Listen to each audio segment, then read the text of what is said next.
প্রিয় ভাইরা, সামনে আসছে কোরবানির ঈদ। আর এই ঈদে আপনাদেরকে অগ্রিম শুভেচ্ছা ঈদের। কিন্তু এই ঈদে আমরা কিছু মানে এরকম টাইপের কাজ করি যে ঈদের দিন কোরবানি করে এবং আল্লাহর নামাজ, ঈদের নামাজ পড়ে আল্লাহর কিছুটা সন্তুষ্ট লাভ করলেও এই দিন কিছু কিছু আমরা কাজ করি যে কারণে আল্লাহ ঈদের দিনও আল্লাহকে নারাজ করে ফেলেন। সো এই কাজগুলো আমরা সংক্ষেপে জেনে নেই।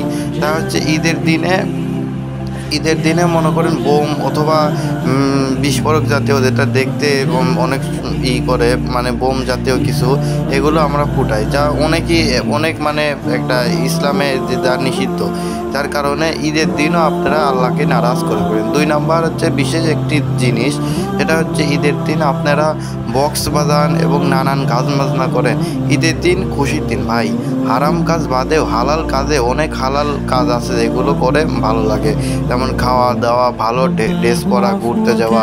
কিন্তু ঘুরতে যাওয়া ভাই আপনারা এমনভাবে ঘুরতে যান যে মনে করেন সকালে গেলেন, মাগরিবের নামাজের সময় আসলেন।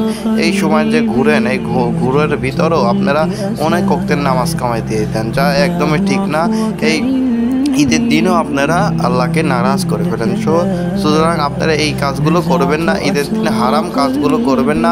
গান বাজনা বাজাবেন না, বোম জাতীয় এগুলো কিছু ফুটাবেন না। তারপরে অশ্লীল বাক্য বা কাউকে গালাগালি করবেন না, কারণ রাসূলুল্লাহ সাল্লাল্লাহু আলাইহি ওয়াসাল্লাম বলেছেন ঈদ অর্থ খুশি, ঈদ অর্থ আনন্দ।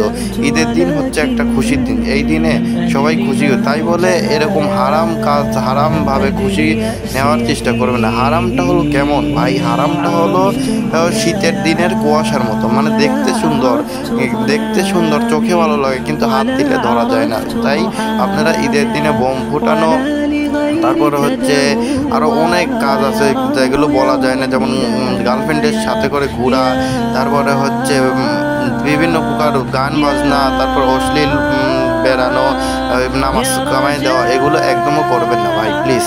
ঈদের দিন আপাতত আল্লাহকে নারাজ করবেন না প্লিজ। আপনারা কথাগুলো একটু ভেবে দেখবেন যে ঠিক আছে কিনা। আমার কথাগুলোর ভিতর ভুল হলে অবশ্যই কমেন্ট বক্সে জানাবেন।